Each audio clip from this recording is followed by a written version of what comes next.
Hi, I'm Caden, here with my brother, Cal, and you're listening to Eating W's. eat the W. That's a W. Let's eat one. Let's eat one. That's a W. So, today's episode of Eating W's is a little different because I think for the first time ever, we don't really have anything planned for this episode.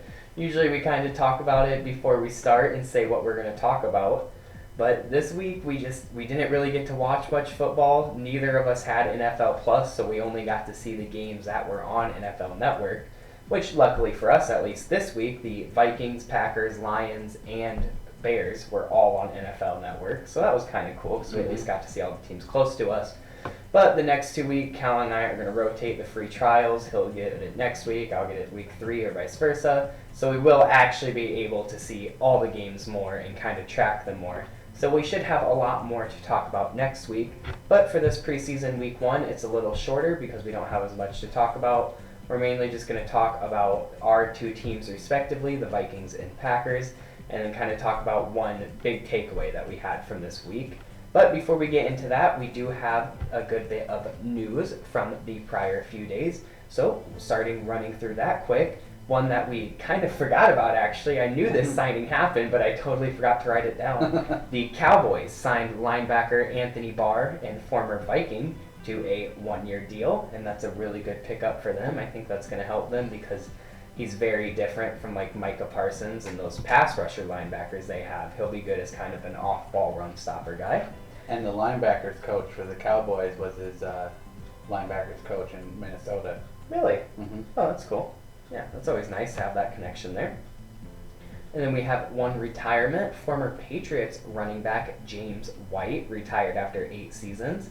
He is probably most known for that game-winning touchdown in the Super Bowl against the Falcons after coming back from 28-3. So good wishes for him and his future.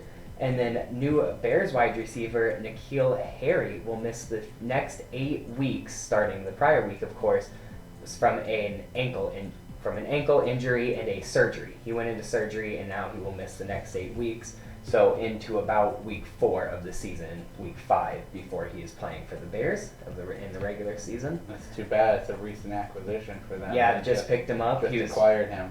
Probably just from lack of depth going to be a starter, to be dead honest, or at the very least get a good amount of reps per game. So really sucks to see that for both Harry and the Bears. And then we have a couple of trades and acquisitions that have happened just since the preseason games happened. First of all, the Seahawks and Eagles did a player-for-player trade. The Eagles are sending wide receiver J.J. Arcega-Whiteside to the Seahawks in return for cornerback Ugo Amadi. I think I pronounced that right, surprisingly, because it is quite a name. So I, of course, know a bit about J.J. Arcega-Whiteside, but I had actually never heard about Ugo Amadi up to this point. He was a third-round pick of the Seahawks a few years ago. These are both players that were probably going to be cut on 53 cut-down day, but now they both get a chance to kind of revive their careers in a different location. Yeah, which you love to see, filling a need for both teams. And then a couple of signings. The Dolphins signed former Vikings and cornerback Mackenzie Alexander. The Chiefs signed defensive tackle Danny Shelton. The Buccaneers signed defensive end Carl Nassab. And finally, the Broncos signed middle linebacker Joe Sherbert. So, some good pickups for all of them. I believe it is pronounced Schobert, not Sherbert. Sorry, got a little mixed up there. Scoobert. Thinking of ice cream, I guess. Who knows? But, so, that is some of the news for this week. And now we are going to talk about what we thought of our team's performance. So, Kellen, I'll let you take the Packers first. Well, I thought Jordan Love did okay. Not great, not awful. Every interception he had got a little bit worse, which I don't like to see that very much. Did he finish with 3? He finished with 3, and he only played the first half. So he was on pace for 6. So, that's good. He didn't get to 6. Hey, he kept it under 5 at the end of the day. That's all we need. He had a couple of nice touchdown passes, including one to rookie sensation Romeo Doubs, who looked really well. He got open on a couple of plays, and one was the touchdown catch, and he should have had a second one. He had one bad drop, but I guess that's going to happen with the rookies, But regardless. That was the only one bad thing, and it hit him right in the hands. He should have had it, just turned upfield before really locking it in. But I thought the defense played well for being the second team, even though we did take the loss. And I thought the running game went really well with Tyler Goodson leading the way. Tyler Goodson looked like a beast, which of course is an Iowa boy, so I love to see that. Yeah, Cal and I were talking before that game, and I kind of said, if the Niners play their starters, Jordan Love has to look at least decent, and if the Niners play all their second strings, he better play pretty damn well. And they had a little bit of a mix of starters and second strings. 80-20 second string. But pretty much regardless of who he was facing, he didn't look god-awful, like dumpster fire, get him out of there, but he sure did not look good. Did not show as much promise as you would hope for a guy that's supposed to be your future who's already been in the league 3 years. For a chance that he had to really come out and impress, he didn't fully take advantage of that opportunity. Only just slightly. Yep. And I know when you get a rookie quarterback or even a second-year guy, you can kind of say more like, oh, he's still got a lot of time to turn it around. But at this point, it's kind of looking like there's a half-decent chance this is Rodgers' last season. He's already been in the league 3 years. Like, he better turn it around quick if there's going to be a turning point somewhere. I hope so. I hope that he's our third straight Hall of Fame quarterback. Third straight, God, that would just be so annoying as a Vikings fan. But moving to Minnesota, coming over to the Vikings fan, looking at our performance, I thought it looked really decent. It looked really promising to me. Looking at the offense specifically, I loved the balance of run and pass we had.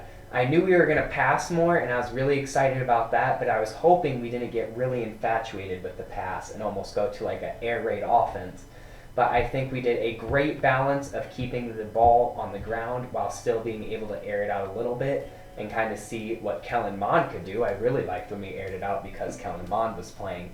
So I'm really excited to see what our offense is going to do once we can really open up the playbook in the regular season and have guys like Dalvin Cook back there. Because Kirk Cousins thrives in that play-action game. So if we can establish a run and then get that play-action game rolling and really hit the deep balls, it's going to be an unstoppable offense at the end of the day. It really is. When you have to constantly worry about Cook on the ground and then guys like Justin Jefferson on a deep route and Adam Thielen and Irv Smith in the red zone, it just becomes a lot to try to handle. And then looking at the kind of new and improved Ed Donatel defense, I really liked how we used our linebacker. We're kind of moving to more of like a hybrid 3-4 almost. We saw a couple of 4-3 sets, but I saw some 3-4. We didn't get to see Danielle Hunter or Zadarius Smith, which I think we will see later, and I think we'll see a lot more 3-4 once we have those two guys in and we can play them more at a stand-up rusher type defense type player. So looking at the game plan side of it, I really, really liked what I saw. And then looking a little more specifically at the players, one guy on defense that really stepped up in my opinion was Brian Asamoah, our third-round pick out of Oklahoma. He was flying all over the field. We picked him up to be kind of an athletic, quick linebacker, and he showed that he can very much do that.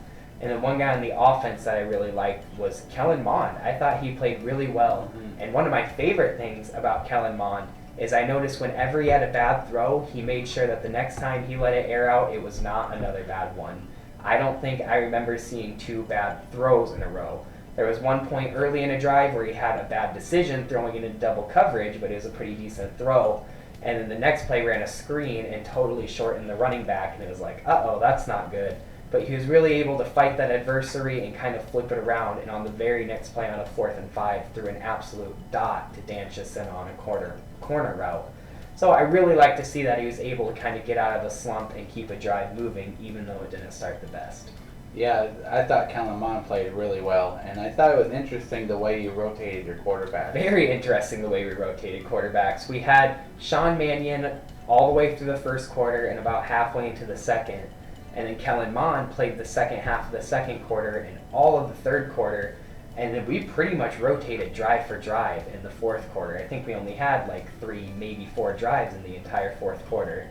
But a little strange there. I kind of see what they're doing because they want to give both guys a chance. But just looking at age and what I saw in that week 1, I don't know why we don't just put Kellen Monde as the backup and really give him a chance to grow. And I think we have a pretty decent chance of winning, or at least still kind of running an offense if Cousins gets hurt. If Cousins gets hurt, if Monde is our backup. I think that they keep Manny in because he knows that system. Very Remember, much, he yeah. was in L.A. When O'Connell was the quarterback's coach. Oh, I did not know Yeah. that. That's interesting. So he knows that system pretty well. Well, now that we got our two teams out of the way, we're each going to talk about one big thing to take away from preseason week 1. Well, for my big thing, I think that Tyrod Taylor will be the starter with the New York Giants. He outplayed the other two quarterbacks very well. He was 13 of 21 for about 130 yards and the only passing touchdown, and he looked like the real true starter of that offense. It seemed to flow much more fluidly with Tyrod at the helm, I thought, and I believe that maybe, just maybe, the Giants will fulfill the Tyrod prophecy. Dude, it's gotta happen again at this point. I mean, it seems like there should be no way, but it has to happen because it is just too damn consistent to not happen. It is, and I mean, Brian Daboll, he's figuring it out. He's already done it once with Josh Allen. Oh, that's right. He knows this. He Exactly. He does know how to do it. So we'll see. Maybe the Giants won't mess this up, but Brian Daboll did say that Tyrod is beginning to get first-team snaps with the team in practice. So it's just a given. If Tyrod starts at least the first 2, maybe 3 weeks, you have an elite quarterback coming right because behind he'll him. have some crazy fluke injury, like he'll fall down the stairs or get stabbed with a needle or some crazy shit like that. But we'll see how it goes. That poor guy. He has to progressively get injured in weirder and weirder ways to fulfill the prophecy because he just keeps pulling. He's gonna get hurt throwing out the first pitch at a Yankees game. At this point, why not? It would just make too much sense. But I agree. I thought Daniel Jones actually looked really good as well, but then Tyrod came in and looked just as good, if not better. Mm-hmm. But ironically for the Giants' case, they were the only two that looked good in my opinion. Saquon looked decent, but outside of that, it did not look great. Saquon even played. You know what? Andrew Thomas didn't look, or not Andrew Thomas, Evan Neal. Neal. Andrew Thomas didn't look overly great either. But Evan Neal didn't really no live touchdown up. catches for him. So. Okay, exactly. Evan Neal didn't really live up to that 5th overall pick hype for me. And then Kayvon Thibodeau I didn't really see much of, but when you take a guy 7th overall, you shouldn't really be saying I didn't see much of him. You want to see him make more plays than he did. He definitely didn't do bad, but he didn't do good either. So moving on to my one takeaway, I want to look at Steelers wide receiver George Pickens. Now, if you in the audience remember, I kind of predicted this guy to be the offensive rookie of the year earlier, and it seemed a little far-fetched at the moment, and maybe I'm just getting ahead of myself, but after that week 1 performance, it looks like he might actually have a chance to be at least close or at least in the running for offensive He'll be rookie of the year. considered, that's for sure. He can stay healthy. I mean, I want to say he only played a quarter, maybe a half, but in that quarter or half, he picked up 5 targets and 3 receptions. But those 3 receptions resulted in 2 first downs and 1 touchdown, which was a beautiful toe-tapping 26-yard touchdown catch on his 1 touchdown reception. So I thought that he balled out. I thought overall he looked really good. And more than anything, it's just going to come down to whether one of those Steelers quarterbacks can play up to his level, I think, in my opinion, at the end of the day. Yeah, and I know Pickens was one of the ones that I also thought would be one of the alpha, number 1 wide receivers. I also thought that with Christian Watson also. So luckily Green Bay got one. But I thought that he performed very well for especially not being able to play or not playing that much last year. Yep, he missed almost the entire season last year with the injury, which affected his draft stock, which made it so the Steelers were able to pick him up. I want to say either in the late 2nd, maybe early 3rd. No, and I know he was late 2nd. I think. late 2nd. I know he wasn't first for sure. So steal for them, in my opinion, and I think that he is going to turn out to be really good. Mm-hmm. And I think that is it for this week's episode. So stay tuned in next week. We'll be able to talk about more of the games because we'll actually be able to watch all of the games the next 2 weeks. Then we'll probably have a bye week when the NFL has the bye week. And then we'll be straight into week 1 of the regular season and football will actually be in full swing. So make sure to subscribe if you want to keep watching and like the video if you enjoyed it. But until next time, don't forget To eat the W.